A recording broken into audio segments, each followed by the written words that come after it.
En nombre del Padre, del Hijo y del Espíritu Santo. Amén. Amados hermanos, en nuestro Señor Jesucristo nos encontramos en el domingo 15 después de Pentecostés.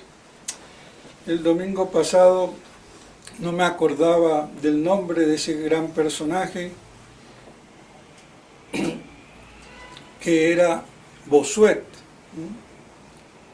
Entonces a él me refería. Pues bien, en el domingo de hoy vemos este milagro que nuestro Señor hace al hijo de la viuda de Naín. Esto fue uno de las 4 resurrecciones que hizo nuestro Señor, la de la viuda de Naín, la de Jairo, el hijo de Jairo, la de Lázaro y la propia de él. Aquí vemos a nuestro Señor como todopoderoso ante la muerte. No porque no hubiera habido profetas que también resucitaban a los muertos, sino que nuestro Señor además lo hace en nombre propio, no como un profeta de Dios o uno más de aquellos enviados por Dios que le sirven, sino que es el propio Hijo de Dios Padre, el Verbo encarnado. Entonces esa es la gran diferencia. Y nuestro Señor, que ya lo iba con mucha gente que le seguía, se encuentran en la puerta, a la entrada, saliendo el cortejo fúnebre también con gran acompañamiento, y todos quedan pasmados, que llegaron a decir: un gran profeta hay entre nosotros. Pero claro, mucho más que un profeta, Dios encarnado. Entonces, aquí nuestro Señor se enfrenta con la muerte, que es como la conclusión, el resumen, la síntesis de todos los males, dolores y enfermedades. Termina con la muerte. La muerte, que es la separación del compuesto humano, alma y cuerpo. Muere el hombre. Y aquí repito, aunque esto nadie lo dice, no muere la persona. Muere el hombre, compuesto en su esencia humana de alma espiritual y cuerpo. Entonces, el alma, por ser espiritual, es inmortal, porque tiene su propio ser que le comunica al cuerpo. Por eso la resurrección de los muertos es la resurrección de la carne. Si hubiera resurrección de la persona, resurrección del alma, no sería una tal resurrección, sería una creación.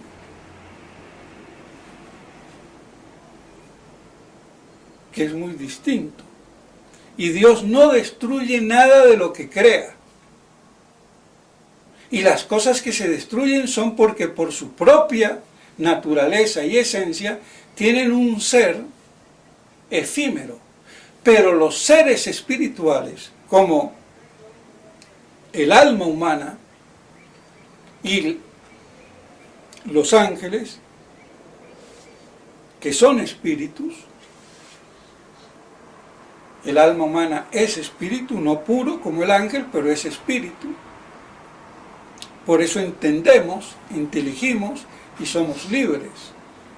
Cosas que se hacen a través de la materia y del cerebro, pero no son atributos ni del cerebro ni del cuerpo.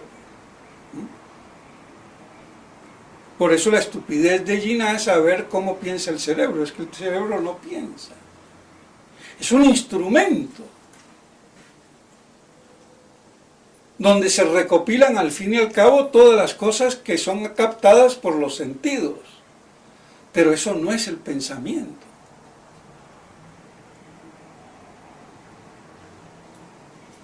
Que es muy distinto. Entonces el alma es espiritual y por eso es inmortal. Y por eso puede resucitar el cuerpo, sin que haya creación.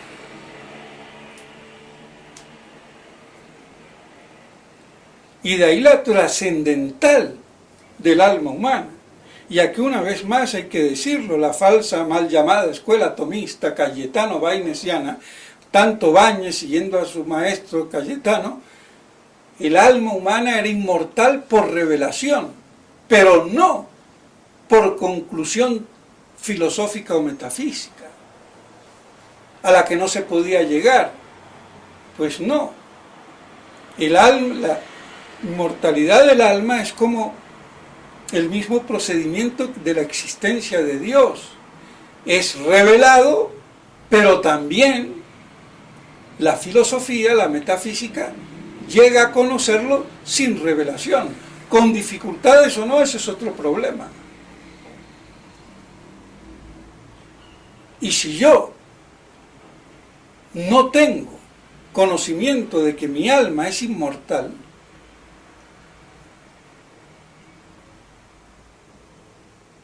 y eso lo voy a recibir nada más que por fe, pues soy un perfecto ateo. ¿Para qué voy a creer? Porque aún un alma mortal,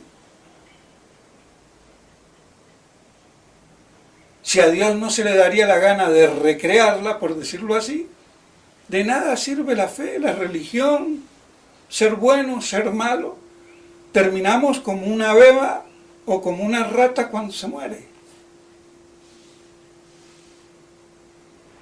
Por eso lo primero que hay que hacer es que se tome conciencia, un ateo, por ejemplo, que tiene un alma inmortal y a ver qué va a pasar con ella.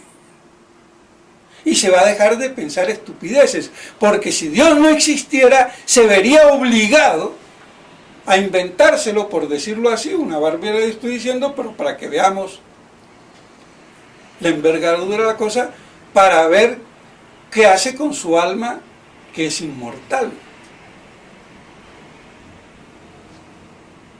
Entonces ahí toma trascendencia la religión,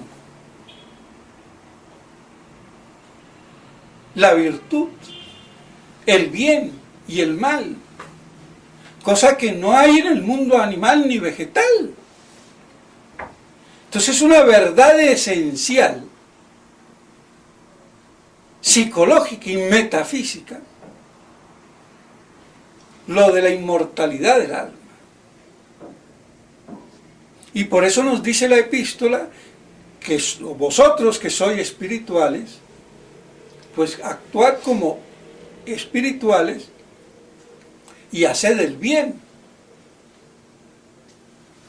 Sobre todo a aquellos que son los hermanos en la fe. Pero no os hostiguéis los unos a los otros y ten cuidado al corregir porque también te puede pasar lo mismo. Y no te creas más. Y soportaos los unos a los otros. Entonces, vemos cómo la epístola también se conjuga con esto de la espiritualidad del alma, inmortal. Porque tanto para buenos o malos, la inmortalidad es la misma, distinto el destino, el cielo o el infierno, la beatitud eterna o la condenación. Entonces nuestro Señor aquí nos muestra que ese gran mal en el que todo desemboca, como la gran cloaca de la miseria humana, termina en la muerte. Y Él resucita como dueño y señor de la vida y de la muerte. y sin que nadie se lo pida, por pura conmiseración de ver a una madre viuda con su único hijo que muere. Quizás aquí estaba él viendo en esta mujer una pequeña imagen o figura de lo que pasaría con la Virgen María al pie de la cruz, perdiendo a su hijo al morir crucificado. Y por eso entonces hace este milagro que nos respalda la divinidad de nuestro Señor Jesucristo. Y de ahí la importancia. Y como decía entonces, todo esto también nos muestra que tenemos esa alma espiritual, inmortal, eterna. Y por eso tenemos que medir nuestras acciones, ejercer las facultades espirituales de inteligencia, voluntad y libertad, o voluntad libre, para que ese destino sea el beatífico y no el de la condenación.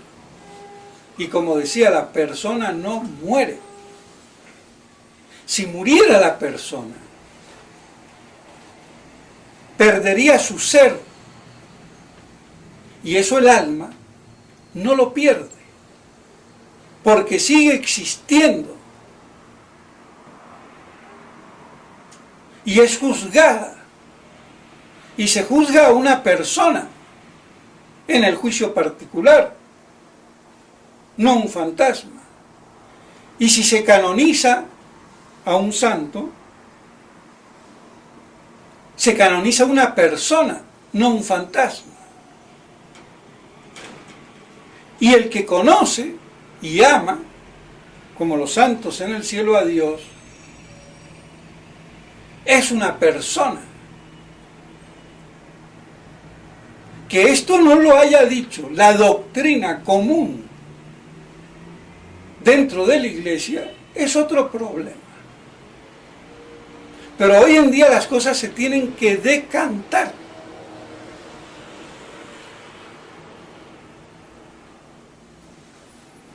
Porque yo no le rezo a San José, no pongo el ejemplo de la Virgen María porque no hay problema, ella está en alma y cuerpo en el cielo. De San José no sabemos. Pero de San José, de San Pedro, de cualquier santo, la novena a Santa Ana, la madre de Nuestra Señora, ¿a quién se lo hago? A la persona.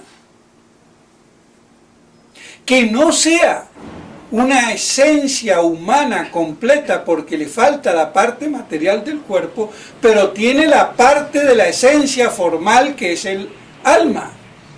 Y esa alma subsiste por sí misma con un ser propio que personaliza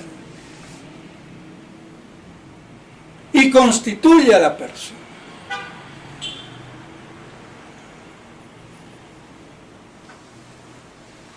Ahora sí podemos decir que no es persona completa en la parte material de la naturaleza humana, pero no que no sea persona en absoluto.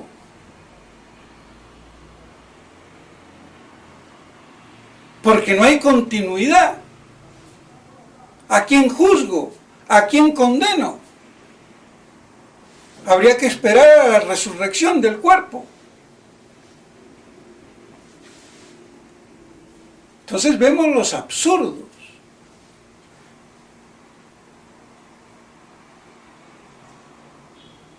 Cuando tenemos toda la liturgia que nos dice lo contrario. Con la fiesta de los santos, con las canonizaciones, con el purgatorio, con el infierno y con el cielo. De las almas que están actualmente, aunque no sepamos dónde están, Sabemos que los santos están en el cielo, pero de los que no son santos estarán en el purgatorio, estarán en el infierno. Pero hay gente allí. Gente. No fantasmas. Personas incompletas en su esencia humana en la parte material, pero no en la parte formal, que es el alma inmortal. Y es una lástima que esto, los teólogos, los filósofos, no lo hayan dicho. Ni aún el gran Santo Tomás de Aquino. Pero basado en los mismos principios de Santo Tomás de Aquino, para demostrar la espiritualidad del alma, es que se debe de concluir, aunque Santo Tomás no lo hace, que es persona. Y a él decir que no es persona, porque así como una mano que se corta, no es sino una parte, el alma es una parte, pero cuidado, la mano es una parte material, pero el alma no es una parte material, es una parte formal y subsistente. Ahora, ¿cómo no llega a esa conclusión? Este es mi rompecabezas teológico, filosófico, metafísico en el asunto, porque no entiendo cómo yo, que no le llego ni a la punta del talón a Santo Tomás, lo vea así de claro, lo demuestre así de claro y lo pruebe así de claro con Santo Tomás, sus principios, y él no lo haya hecho. Bueno, algo tendría que dejar papá Dios para que venga un enano y finiquite la cuestión. Así de claro. Y eso nos demuestra que, una vez más, por muy sabio, por muy santo, un hombre sigue siendo un hombre limitado. Y no abarca y lo sabe todo. Pero es que esta es una verdad palpable, de día a día, de festejar en la liturgia a los santos, la misa de los santos, de hacer novenas. ¿Y cómo no se ha concluido? ¿Cómo no se ha dilucidado? ¡Qué gran bache! Pero bueno, es que la Iglesia en su parte humana es así. Limitada. Pues bien, entonces mis estimados hermanos, que estas cosas nos ayuden para que así tomemos conciencia de lo que implica tener un alma inmortal.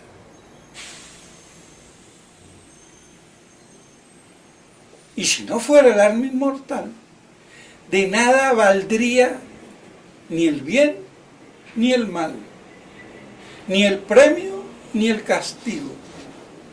Todo termina como terminan los animales, las amebas y los virus. Y fíjense, si la cuestión de la muerte no es tan dolorosa y angustiosa, que hoy, con el miedo a morirse, por la poca fe, o la casi nada de fe, todo el mundo esperando cualquier cosa que lo salve, cualquier vacuna y cualquier chichalandia.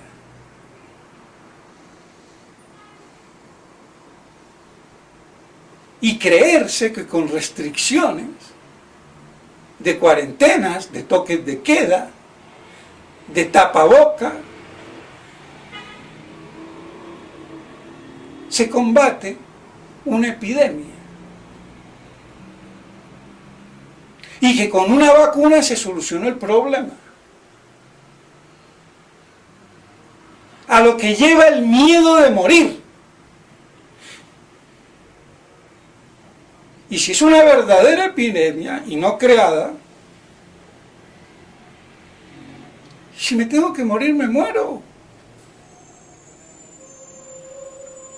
Pero no voy a andar con un bozal, como un idiota en la calle, tragándome el anhídrido carbónico y no respirando aire puro, y tragándome toda la saliva y las bacterias ahí en el tapaboca.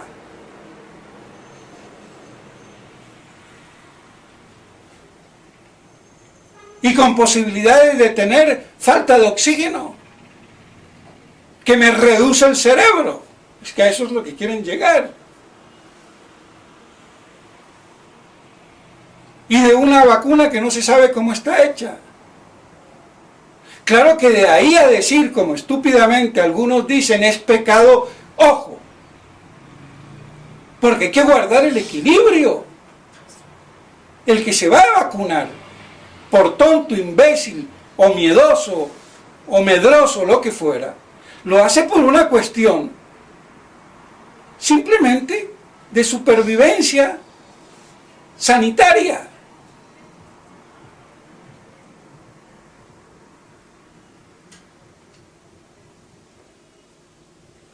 Así de claro, y mucho menos ver la marca del anticristo. Y si voy a ver la marca del anticristo, la tengo que ver en los bancos, la tengo que ver en el Estado satanocrático de hoy y las leyes.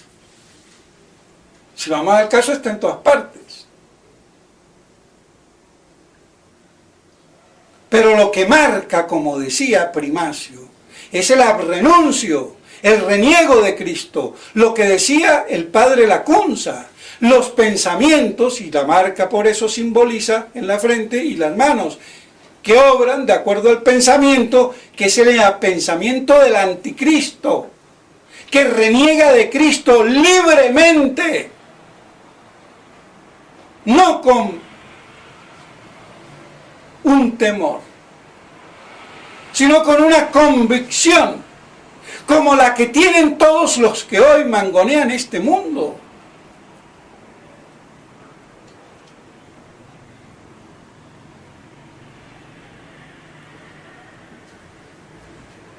Entonces, que quede claro.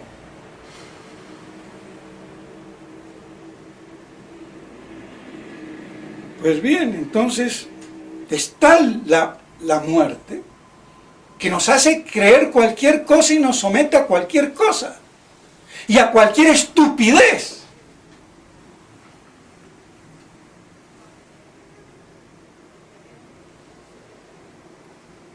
Y además, el que tiene fe podrá tener un natural temor a la muerte, pero con su fe sobrenatural lo supera. Y por eso se prepara toda su vida a bien morir, y no como el mal estudiante que solamente estudia la noche antes del examen.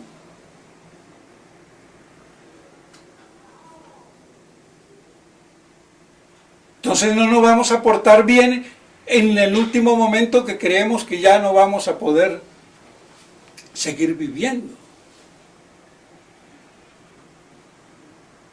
Pero es asombroso de ver entonces cómo se aprovecha de esta condición de lo que es la vida y la muerte, cuando nuestro Señor nos está demostrando que nada vive ni nada muere si Él no lo permite o no lo quiere.